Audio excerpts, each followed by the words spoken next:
Bismillahirrahmanirrahim. Assalamualaikum warahmatullahi wabarakatuh. Alhamdulillah. Alhamdulillahilladzi arsala rasulahu bilhuda wa dinil haqq liyudhhirahu 'ala ad-dini kullihi wa kafa billahi syahida wa kafa billahi wakila. Ashhadu an la ilaha illallah وأشهد أن سيدنا وحبيبنا محمد صلى الله عليه وسلم أنه لا نبي ولا رسول بعده.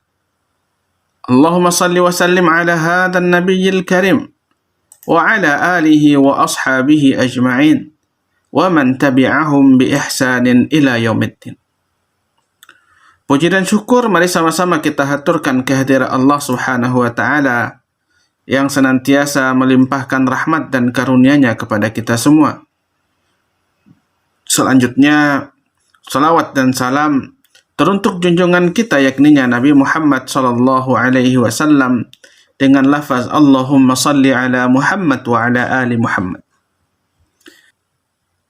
Pada kesempatan ini saya ingin mengucapkan kepada Anda selamat datang pada mata kuliah Pendidikan Agama Islam yang merupakan mata kuliah yang wajib Anda ikuti, dan semoga mata kuliah ini dapat meningkatkan pemahaman Anda tentang agama Islam, karena hal itu merupakan bagian dari kewajiban seorang muslim terhadap agamanya.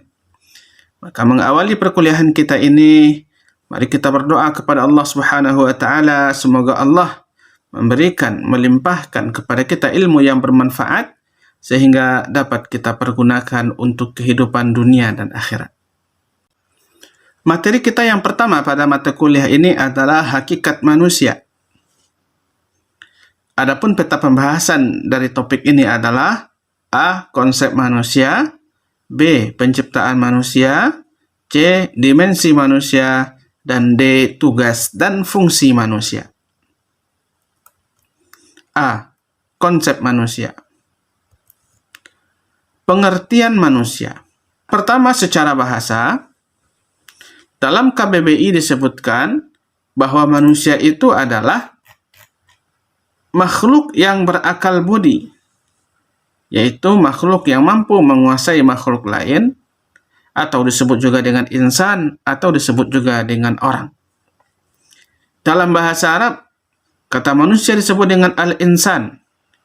Bisa berasal dari kata nasiya yansa yang arti lupa, atau nasa yanusu nus yang artinya adalah bergoncang. Sedangkan secara istilah, Aristoteles menyebut manusia itu dengan hewan berakal sehat yang mengeluarkan pendapatnya, yang berbicara berdasarkan akal fikirannya.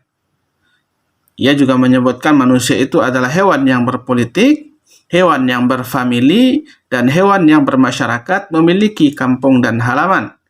Ini adalah pendapat dari Aristoteles.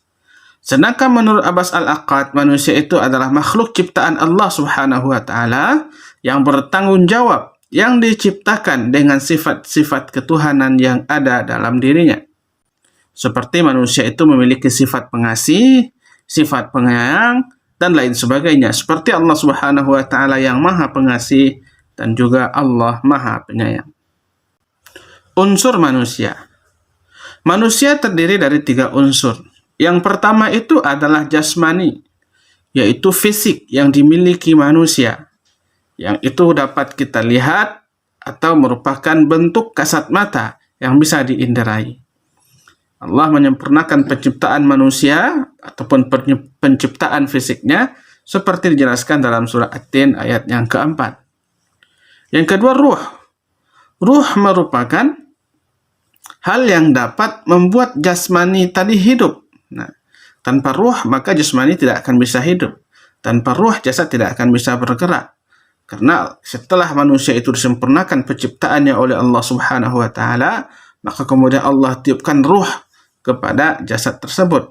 Seperti Allah jelaskan dalam surah Al-Hijr ayat 28 dan ayat 29. Sedangkan unsur yang ketiga itu adalah nafsani, yaitu nafs, atau sering juga disebut dengan jiwa, yang mana nafs itu adalah menjembatani antara jasmani dengan rohani. seperti Allah jelaskan dalam surah Asy-Syam ayat 7 sampai ayat ke-10. Karakteristik manusia. Manusia memiliki 3 karakteristik. Yang pertama, manusia itu adalah makhluk spiritual. Adapun yang dimaksud dengan makhluk spiritual adalah manusia adalah makhluk yang bertuhan, yang meyakini akan adanya Tuhan. Jadi manusia itu tidak bisa dilepaskan dari agama.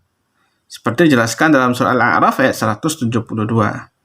Yang kedua, manusia itu adalah makhluk intelektual, yang mana manusia itu memiliki akal. Dengan akal dia bisa berpikir, dan dengan pikirannya itu dia bisa menghasilkan ilmu pengetahuan. Pengetahuan itu bisa digunakan untuk menciptakan peradaban. Makanya dalam surah Al-Alaq ayat 1-5 Allah menurunkan firman-Nya yang dikhitab atau yang dituju ataupun kemudian yang diperintahkan oleh Allah Subhanahu wa taala adalah membaca, karena membaca bagian dari aktivitas intelektual. Yang ketiga, karakteristik manusia itu adalah makhluk sosial, di mana manusia tidak akan pernah bisa hidup sendiri. Manusia akan membutuhkan orang lain. Manusia membutuhkan bantuan atau uluran tangan orang lain untuk memenuhi segala kebutuhan hidupnya. Oleh sebab itu Allah ciptakan manusia itu bersuku-suku, berbangsa-bangsa, agar mereka saling mengenal, mengetahui, sehingga terciptalah interaksi sosial. Seperti dijelaskan dalam firman Allah Subhanahu wa taala surah Al-Hujurat ayat 13. B. Penciptaan manusia. Penciptaan manusia, kita berbicara yakni tentang bagaimana manusia itu diciptakan oleh Allah Subhanahu wa taala. Kalau kita lihat dalam ajaran Islam, maka ada 3 proses penciptaan manusia yang berbeda. Yang pertama, penciptaan Adam alaihissalam, sebagaimana dijelaskan oleh Allah Subhanahu wa taala dalam surah Sajadah ayat 7. Yang kedua, penciptaan Hawa, sebagaimana Allah jelaskan dalam surah An-Nisa ayat 1. Dan yang ketiga, penciptaan anak keturunan Adam alaihissalam, seperti dijelaskan dalam surah Al-Mu'minun ayat 12 sampai ayat 14. C. Dimensi manusia.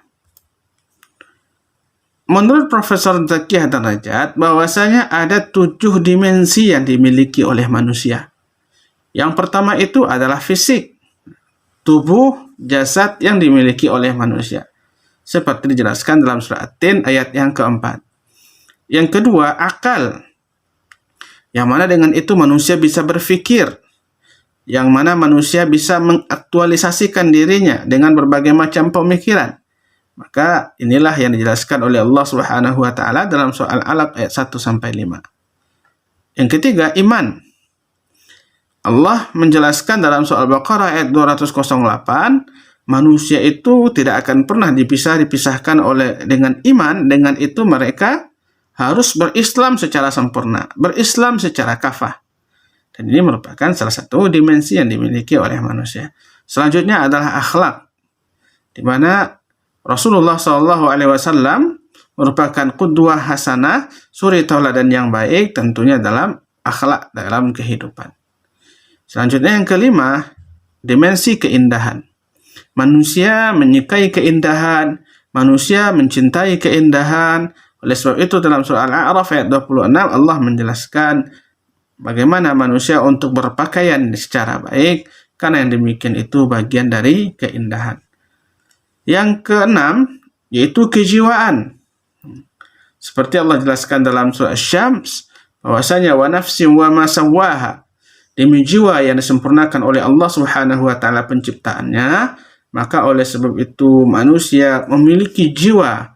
Jiwa itu bisa saja mereka jaga kebersihannya, atau kemudian mereka bisa saja mengotorinya. Beruntunglah mereka yang membersihkan, dan betapa meruginya mereka yang mengotori jiwa tersebut. Dan yang terakhir adalah yang ketujuh, dimensi sosial, di mana manusia tidak bisa hidup sendiri. Dia selalu membutuhkan orang lain untuk memenuhi berbagai macam kebutuhan hidupnya. D. Tugas dan fungsi manusia. Tugas manusia. Manusia memiliki 2 tugas yang utama. Yang pertama itu mengilmui tentang Allah Subhanahu wa taala. Manusia itu harus mempelajari tentang Allah Subhanahu wa taala melalui ayat-ayat kauniyah, yaitu penciptaan alam semesta, atau kemudian melalui ayat-ayat qauliyah, melalui firman-firman Allah Subhanahu wa taala. Yang kedua, tugas manusia itu adalah untuk beribadah kepada Allah. Karena dijelaskan dalam surah Az-Zariyat ayat 56, "Wa ma khalaqtul jinna wal insa illa liya'budun." Tidak aku ciptakan jin dan manusia melainkan tugasnya itu adalah untuk beribadah kepada Allah Subhanahu wa taala. Fungsi manusia itu adalah sebagai khalifah. Sebagaimana Allah jelaskan dalam surah Al-Baqarah ayat 30, "Inni ja'ilun fil ardi khalifah." Sungguhnya Allah menciptakan khalifah di permukaan bumi. Maka makna khalifah itu adalah manusia berfungsi atau bertanggung jawab untuk menjaga kelestarian hidup yang ada di permukaan bumi. Sehingga dengan demikian, kehidupan itu tetap berjalan dengan baik, kehidupan itu tetap berjalan dengan seimbang. Maka kalau kita lihat manusia menjadi khalifah, yang pertama, manusia itu menjadi khalifah bagi diri mereka sendiri. Dengan cara yang pertama memiliki ilmu pengetahuan, yang kedua menjaga diri dari kesengsaraan, ketiga menghiasi diri dengan akhlak yang mulia. Sedangkan manusia menjadi khalifah bagi keluarga, yang mana manusia itu memimpin dan melindungi keluarga dari hal-hal yang dapat menyengsarakan. Dan manusia menjadi khalifah bagi masyarakat, maka manusia itu bertanggung jawab untuk mewujudkan persatuan dan kesatuan umat, tolong-menolong pada kebaikan dan ketakwaan, menegakkan keadilan di tengah masyarakat, amar ma'ruf dan nahi mungkar, berlaku baik terhadap masyarakat, serta menyantuni anak yatim. Sedangkan manusia menjadi khalifah bagi lingkungan, manusia bertanggung jawab untuk menjaga dan melestarikan alam sekitarnya. Karena alam sekitar ini ibarat rumah, jika seandainya rumah itu rusak, maka manusia itu sendiri yang akan merasakan akibatnya. Oleh sebab itu, mari kita jalankan fungsi kita sebagai khalifah sebaik mungkin di permukaan bumi ini, karena suatu saat nanti kita akan mempertanggungjawabkannya di hadapan Allah Subhanahu wa taala. Itu dulu yang bisa saya sampaikan.